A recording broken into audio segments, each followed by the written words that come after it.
Hey guys, what's going on? It's your boy, the Mad Geiger, and I'm up here today, guys. I'm starting a new little series here, called "To Stream or Not to Stream."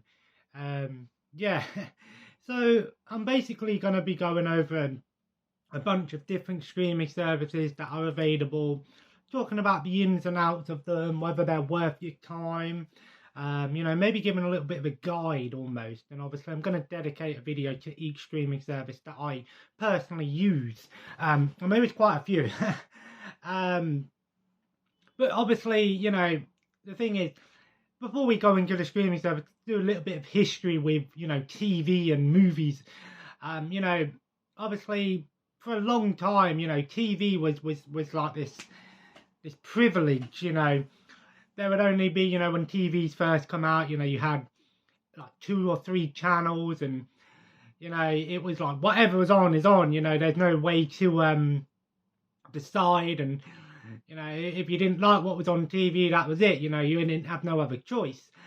And obviously, as time went on, we started to get like things like obviously there was a few more channels being added, and then you had the video recorders. If you didn't have the time to watch the movie or the show that was on TV that you wanted to watch, you would have to buy a video recorder, buy a blank tape, program your video recorder, and 9 times out of 10, it didn't work. The video recorder didn't work, or the tapes were broken. Often the recording was never on time. It was stuff missed out, like the ending was missed, or and it was an awkward time. And still to this day, I have no clue how to do that. And then obviously we started to get satellite TV or cable TV for you guys in the US. Things like Sky and Virgin and BT, which was a premium. You were paying a monthly fee for your TVs, and you had all these channels to choose from. You had channels dedicated to movies. You had channels dedicated to documentaries, kids channels, music channels. And that's the sort of era I grew up in, the cable TV era. And then as time went on, we got the recorded era, the on-demand era, where you could, record your TV shows. An easier way of doing it. You would just hit a button on your controller and it would record it. And, that's how I actually watched TV. That was my experience with TV, recording stuff and going, because obviously when I was in school and college, if there was a TV show on during the day or a movie on during the day and I wanted to watch it, it was like you had to record it. But it was still awkward because there was no way to really know, what if you wanted to watch a show from the start to finish. It wasn't easy. Obviously DVDs and Blu-rays and VHS existed obviously during the time, but obviously I'm just focusing solely on the TV aspect of the thing. And then obviously as time went on, we got the on-demand service, the streaming service. And the one I'm going to talk about today is Netflix. I believe Netflix was one of the first streaming services. While it wasn't the first way to watch TV shows and stuff on demand, of course, the computers, you had Torrent and Pirate Bay and, all these websites and stuff. But, we've all used them. But I'm focusing just solely on subscription services and streaming services, because when Netflix first come out, I didn't really know much about it, but Netflix actually was like LoveFilm or Blockbuster, where it was something where you would pay for a DVD, it would be delivered to your house, and then you'd send it back. But obviously Netflix sort of went past that and went, you know what, we want to make a service where people can watch movies and TV shows in the comfort of their own home. Now, when it first came out, it was only available on computers and laptops. I remember actually having my laptop there, and watching stuff on my laptop. And then over time, it started to come to like mobile devices, tablets, and then eventually TVs and games consoles, everything has Netflix. Netflix, in my opinion, is probably the most accessible of streaming services because it's pretty much on everything. Most TVs that you can go out and buy now have Netflix built into them. You know, I know a lot of people are going to start here and go, well, streaming services over Blu-ray. We're not talking about Blu-rays and DVDs, physical media versus streaming. I've already done videos on that. I use both. You know what I mean? But Netflix, so I'm going to talk about the pros, the cons, and then a little bit at the end about whether or not I think it's worth it to you.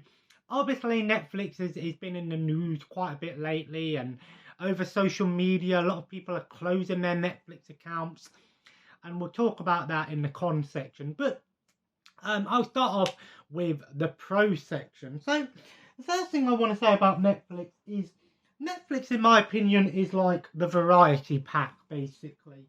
You know, it's kind of like your variety pack of cereals. You know, you get a bit of everything with it. You know, you don't just, it's not dedicated to one thing. You know, you get a nice selection. I'm just trying to find my controller here because I can get it up in the background on my TV, so I can just sort of remind myself and refresh myself what I'm looking at if I'm missing out on anything. But like I said, yeah, so there's a bit of variety to it. Netflix has both movies and TV shows, and it has a great variety. You know, you've got pretty much every genre available to you on Netflix. You know, you've got action movies, you've got kids movies, you've got animated movies, you've got, you know, documentaries, you've got, you know, comedies and everything, you know. So I that's one thing that I will say about Netflix. It's kind of like the variety pack because, you know, it's got binge watching, you know, and I believe that Netflix does offer a fair amount of content for its price. However, well, actually, that'll be in the con.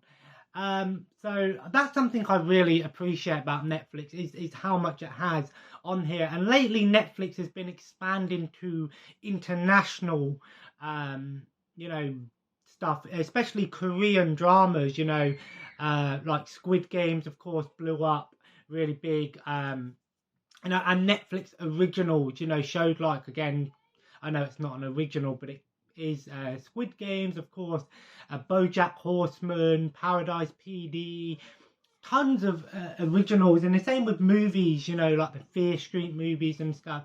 And that's something that a lot of people sort of forget about is Netflix worth it just for the originals? Well, it depends what you really think of, you know.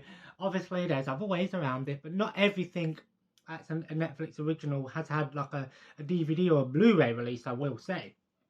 But it is something I wanted to mention. And then we go into some cool features about Netflix. First up is the children's version of Netflix.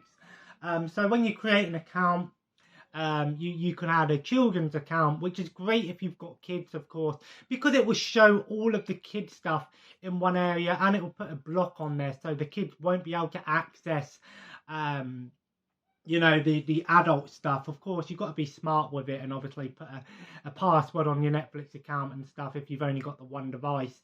But, you know, it is great, especially, you know, my son uses Netflix quite a bit now. So it is good in that sense of it. Another cool feature about the Netflix is the My List thing. Of course, this is pretty standard with most streaming services, but My List is a great way for you guys to add the shows that you want on here into a list. And I don't think Netflix actually has a limit on what you can add to your list. I've noticed with some other streaming services, you know, it will with Paramount and even Disney Plus, after adding a certain amount of things, it will say you can't add any more. I've not encountered that with Netflix, which is great. You know, I've got loads of things in my Netflix list. Another cool feature about Netflix is it has this surprise me option, which you can just click on it and it will literally just show, it will just literally choose a random show or a random movie for you to watch, which is great if you're sort of looking into if you don't know what to watch. It's a cool little feature. I personally haven't used it myself, but I do like that little thing for people that don't really know what they want to watch. Another cool feature about Netflix is the algorithm that it uses. So essentially with Netflix and other streaming services use this as well, but I think Netflix does it quite well, is the rating type thing. So when you watch something on Netflix, you can leave a like or a dislike, and then it will sort of learn the sort of things you're watching. So let's say you've been watching, you know, I don't know, BoJack Horseman, for example. Netflix will then go, okay, here's some shows that are similar to BoJack Horseman that you might like. And it's great for people that are always looking for that next show or even movie to watch, you know, to do that sort of thing. And I like that, you know, about Netflix, that algorithm that it uses to help, you know, sort of help you with it. And even, yeah, so I like that. There's a few little ease of access things that I find about Netflix that other streaming services have started to do, but not all of them do it yet. And that is the skip intro option. So sometimes with Netflix, when you're watching a TV show, it will once you click skip intro, it will automatically remember that. So every time you load up another episode, it will skip the intro. But what's also useful about this is because I know that some shows have the like a pre intro scene, for example, Friends, for example. So it won't automatically skip it if it knows, if the show has a pre-intro scene. It will automatically remember that, and then it will come up with the skip ad option or skip intro option, and then of course the autoplay to the next episode, as well as the are you still watching. Of course, that's the whole meme Netflix and chill thing, but it is useful, you know, for example, if you fall asleep and then, you know, it remembers where you were and go, okay, you know, you've not watched an episode. You press the button in like 3 or 4 episodes, it will come out, are you still watching? And if you say no, it will just shut itself down. If you don't respond, it will also turn it into standby mode, which is useful, of course, saving that bit of energy and things like that. One thing I also will say about Netflix is its accessibility options. Netflix uses of course, I've noticed with pretty much 90% of everything I've watched has subtitles, which is great for people with hard of hearing and accessibility options. Myself, I use subtitles on pretty much everything, especially when you're watching some movies or TV shows where the dialogue might be quiet and you don't want to turn it up, and then it's loud, and then the next thing's really loud, and then one thing's quiet. It's something that I think most streaming services should offer on all of their films and TV shows. Again, it's not down to Netflix to do that, it's down to a third party, but I think Netflix is often on top of that quite well, which I do like.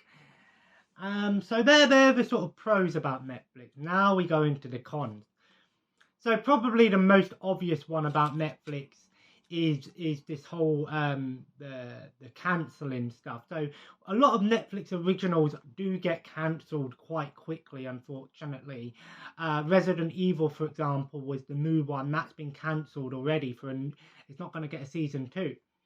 And because obviously while Netflix don't own the rights to these, Netflix don't make these shows themselves. I think they finance it, I'm not too sure how it works. But it can be kind of annoying when a show that you really enjoy gets cancelled, whereas if it was under, you know, another streaming service or, you know, just a normal cable TV, it might live on, it might get more episodes. So that's something a lot of people are hating about Netflix. Another thing I've noticed with Netflix is the quality. Often I find with Netflix, it does dip quite often.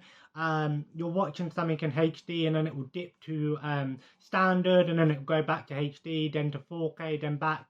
It does this quite a bit. Again, sometimes it could be your internet and signal. Other times it's Netflix. Netflix is always crashing as well. It seems like every month or so we always see a post saying, "Oh, Netflix has crashed. Netflix is broken." um, that's something as well. Another thing about Netflix is you haven't, because a lot of these third party um, shows and movies that aren't owned by Netflix, often they get taken down. Because of obviously things like Disney and Paramount and HBO owning some of these movies and TV shows now and wanting to put it on their streaming service, when they decide, Netflix, the license runs out with Netflix, chances are it's not going to come back to Netflix. It will go to another streaming service, or sometimes it just won't come back at all. I remember years ago, Netflix used to have King of the Hill and stuff like that on there, and South Park and Family Guy. And now, obviously, because of Disney Plus, most of them have been moved over. I'm still waiting on King of the Hill, though. So, yeah, that's a con about Netflix, and I think that can be kind of annoying. One other thing I forgot to mention is Netflix, if you have a mobile device, you can actually get some premium games on your Netflix at no extra cost. I haven't used it myself, but it is kind of cool, that you do get it and you don't have to download the games and you can stream some little mobile games. I haven't played any of them myself, but it's something there. But like I said, it is that. And then we go into the pricing of Netflix. So I don't know the exact prices of all of these, so I'm sorry. But I know there's like 3 tiers of Netflix, with a 4th one being added, I believe. So you've got your standard single tier, which I believe is for one person, one account. And I believe you can only stream in either standard definition or high definition 720p, I believe. I think that's about $6.99 to $7.99. Then there's one that gives you, I think it's the family plan, which gives you up to 3 or 4 devices you can use it on, but only HD. And then the premium price, which is the one I use, is $15.99 a month, but that also allows you to stream in 4K. Now, here's where I find the issue with that. Other streaming services like Amazon Prime and Disney Plus don't actually charge you extra for 4K, and Netflix doesn't actually have a yearly subscription program. Some people prefer to pay yearly because it means they don't have to worry about paying for it a whole year. Netflix doesn't have a yearly subscription program. I believe also Netflix has added an advert tier, a commercial tier, which I believe is a lot cheaper now. However, I find it to be a bit stupid that they're actually charging people to have an ad-supported tier when you look at something like Amazon Prime's Freevee or Pluto. Those subscription services, not subscriptions, but those are Freeview TV that have ads, but you don't have to pay for them. So, yeah.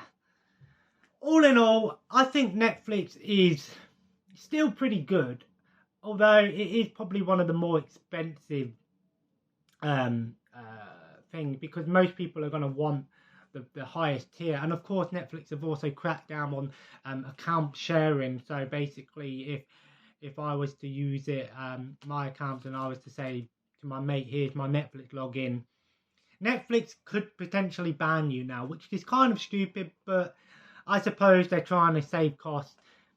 Whatever you think of Netflix, I personally think it's still pretty good. From what you're getting on there, you are getting enough stuff on there. Although I also forgot to mention this in the cons, with the TV season, sometimes there's episodes missing, and sometimes it don't actually start from season 1. Sometimes it might only have like season 3, 4, and 5, for example. Again, licensing issues, I don't know the ins and outs, but it is something worth mentioning. All in all, I still think Netflix is pretty decent and has a good amount of stuff on it, although it may not be for everyone because of the pricing. I think Netflix should just do a standalone price, basically like Amazon Prime or like Disney, where it's a certain price say $12.99 a month, for example, and then that's it. Or even add a yearly subscription available.